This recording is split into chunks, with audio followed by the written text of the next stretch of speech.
Welcome back. We are into the playoffs for this 2018 spring season of Head2Head. This phenomenal sports debate game, of course, is brought to you by Grand Falls Casino and Golf Resort. And you guys know how it goes. I ask the questions, our Midco SM personalities argue their answers with the time limit. There are rebuttals allowed, but in the end, the first person to win 3 debates on the day is that day's champion. And moving on, we have been keeping track of the standings all season long. Here is the bracket for the playoffs. We'll be crowning a champion next week on Thursday for our last show of the spring season. So in the quarterfinals today, a season on the line. We have Alex Heinert up in Grand Forks and Mr. Tommy Neiman right here in Sioux Falls. And an added playoff bonus, in case you're not aware, our control room will be doing the voting, the judging today. So I'll be listening, they're clapping back there. I'll be listening to my IFB from our producer, Jason Andera, and I'll relay the message to you all. So yeah, the suspense is going to be shocking. Anywho, we did a coin flip. Tom won, he deferred. Alex Heinert is going first. Are you two ready? Yes, ma'am. Awesome. Question number 1. The Rockets beat the Warriors last night to even their Western Conference Finals series at 2-2. It was the first game in either conference finals to be decided by less than 9 points. So with that in mind, have these NBA playoffs been good? Meh. I mean, sadly, I want them to be good. You want this time of year to offer great competitive games, great series between 2 evenly matched teams. We just haven't had that. Too many of these games have been blowouts. You said it a moment ago. None of these games in the conference finals have been competitive, minus the game last night between the Rockets and the Warriors. Only 2 Game 7s so far in the 12 possible series in the playoffs. I need something more to really get me excited. The best thing that's happened has been the confetti game between the Sixers and the Celtics, where they let the confetti off a little too early on Malcolm Bellinelli's 3 that wasn't.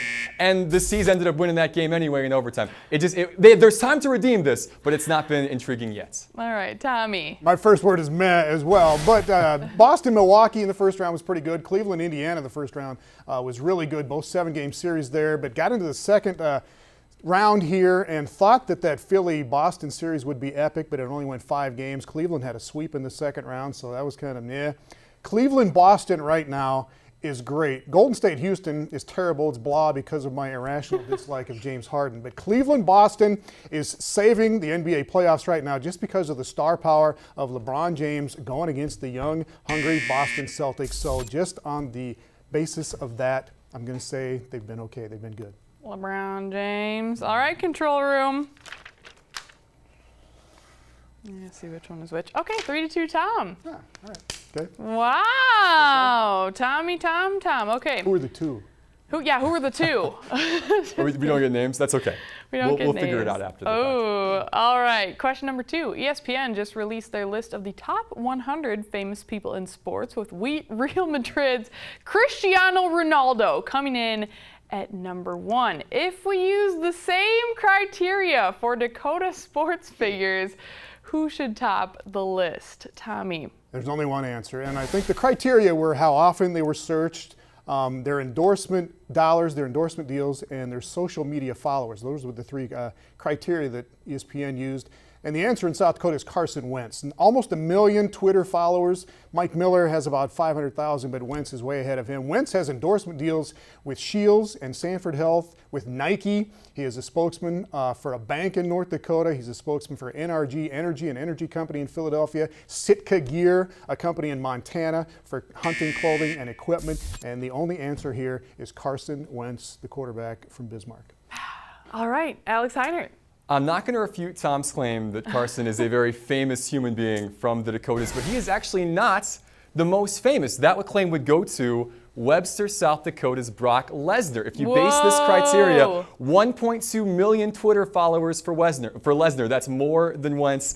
He doesn't have an Instagram page, but he's got 27 Instagram fan pages dedicated to him. He's also the highest paid and highest profile wrestler in the WWE stable at around $12 million a year. And he's got more Google hits, 13 million Google results compared to 7 million for Wentz. I think Carson will overtake him eventually, but right now, Brock Lesnar, number 1. Wow. All right, control room. He can't get an endorsement deal because he's pissed off most of the sponsors that he could have had. But that is a really good answer. I got to give it to you on this one, Heinert. That's a good answer. Math. The 3-2 Alex in this one. Who were the two? I still only won by one, so there you go. Who were the two? Oh. All right, all tied up 1-1. Question number 3. It's Game 7 tonight between the Caps and the Lightning. I'm so hyped. With the winner taking on Vegas in the Stanley Cup Finals. What finals matchup should we all be rooting for, Alex? Well, I think we should, if you're a neutral right now, if you're not a Lightning fan, all those Lightning fans out there in the Dakotas, you got to be rooting for the Capitals. I think when you look at the makeup of this team, the fact that they've got a superstar in Alexander Ovechkin that has never made it nearly this far, never won a series until this season, the fact that he's now 1 win away from his first cup, a 3-time All-Star, a 7-time MVP. That's a great story in itself. But then from the local angle, TJ Oshie's the second best player on that team, a North Dakota boy with UND's ties. Shane Gersich also as well. UND has had an alum make the cup ring, get their name etched in their 5 of the last 8 years. It'd be awesome to see 2 more names from UND get on there this year. Ooh, Tommy. I agree for all the same reasons. Can we vote on that? Yeah, Washington's been around a little longer. They lost the Cup Finals in 1998. They've never won a Stanley Cup. Tampa Bay has won one. We should be rooting for Washington. It would be a Stanley Cup Finals with 2 teams that have never won it. That would be exciting. You got to have the Caps in for the northern half of the country because they're not going to pay attention otherwise if it was Tampa Bay and Vegas. And the headline, Stuart, would be Sin City takes on Spin City. And I know you love that. You got to vote for me just based on that. Well, Tom, I don't get to vote, but good try. I'll give you one last thing about why the Capitals would be a good team to root for. Oh, man. The DC sports area has not won a championship since 1991, and they've been it's been rough there for a long, long time, a lot of heartbreaking losses. Tampa Bay, it's sunny, it's nice, everybody's happy. DC needs this. Yeah, that's true. Even if you lose, you get to go to the beach. Whoa, control room. Alex, 3-2. Wow. Good thing I'm not voting. Anyways, just kidding. That was a great voted on that one, Stuart? No, I vote for the Caps. Go Caps. Anyways, yeah, we're not tied up. Alex is leading 2-1. Question number 4. And a soccer question. Here comes coming a up. soccer question. Yeah, we'll see. Ooh, the FIFA World Cup starts in 3 weeks from Russia. Should we watch, Alex? Why or why not? Actually, this is a Tom question. Of course, we should watch because of one man. His name is Andres Iniesta, the illusionist, the brilliant Spaniard, and who can forget his sublime goal in extra time against the Netherlands to win the World Cup in 2010. I sure Or can. the way that he sat in the stadium by himself, Stuart. I know you saw this in an empty stadium until 1 in the morning after his final match with Barcelona. It was touching. He has been a Spanish hero since he was 12 years old. He puts on the Spanish national team jersey for the last time in the World Cup on that huge stage, and that is why we should watch the World Cup this year. Okay, thank you, Tom. Alex. Tommy, the illusionista. That's good, wasn't it, good stuff. That was pretty good. I'm very impressed. First of all, I know my audience in the control room, so I know I'm not going to get this point. But the World Cup to me is like the gateway to being a soccer fan. In 1994, when the World Cup came to the U.S., I didn't know anything about the sport and was not interested whatsoever. But one of the host cities was Boston, and my Nana sent my brother and I a little World Cup T-shirt. And we started watching the games, and every 4 years it was our chance to get connected with this other world of sport that we didn't know anything about, and that's led me to really love this sport. And so I think if you're on the fence, give this a shot, and you just get drawn into the passion and joy that the World Cup brings. That's my personal experience. And if you want a reason not to watch it, it's because Russia is hosting. Russia. And this is a horrible thing for the world. It's a corrupt government. It's a corrupt system. FIFA and Russia go hand in hand. Basically, you shouldn't be in Russia. That's one reason you shouldn't watch it. But because of The Illusionist, you should watch it. I'm very curious to see what the this vote's is gonna be. literally an exact quote from Jandy. Tom's illusionist story was very touching. So 5-0, Tom. Well done, control room. All tied up 2-2. Question number 5. A season on the line. Oh my goodness. What is the most appropriate name in sports? So here's an example. Jordan Hooper was a phenomenal women's basketball player at the University of Nebraska. But you guys can take this in any direction you want. Alex. There's only one answer to this, I think. The world's fastest human's last name is Bolt. You can't get any better than Usain Bolt for a male sprinter who's not just good, not just great, but is the best all time in that category.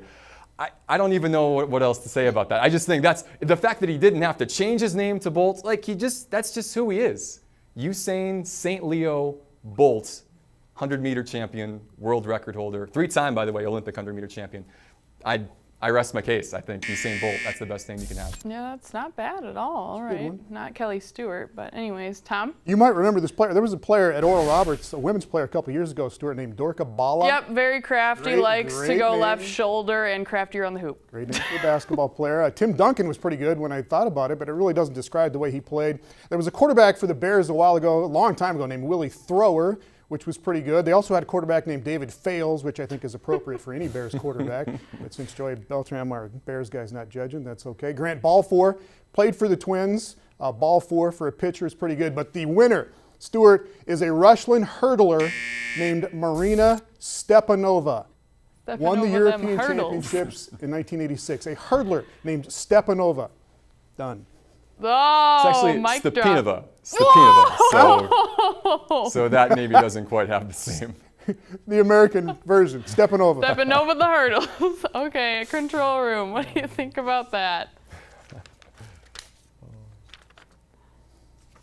I always forget what Alex 4-1. Really? With that, yeah. I would have given that to Tom. Nice job, Tom. You guys are such good sports. I like the depth I'm of done research. for the year. Tom, you're done. You can go back to a cube now. Just kidding. That was really rude. All right. Thanks for playing, guys. Alex here. Moving on. And if you have any topics or questions you'd like to see debated, join the conversation. Let us know. We only have 5 shows left after this. As you know, these are the playoffs, so we're always looking for the tricky questions to ask. You can tweet them at me at Stuart MidcoSN or to our network account at MidcoSN. We would love to hear from you guys. Stepanova. Stepanova into the losers column. Next on the show, a quick rundown of what to expect on our network for the rest of the week. Stay right here on Midco Sports Tonight.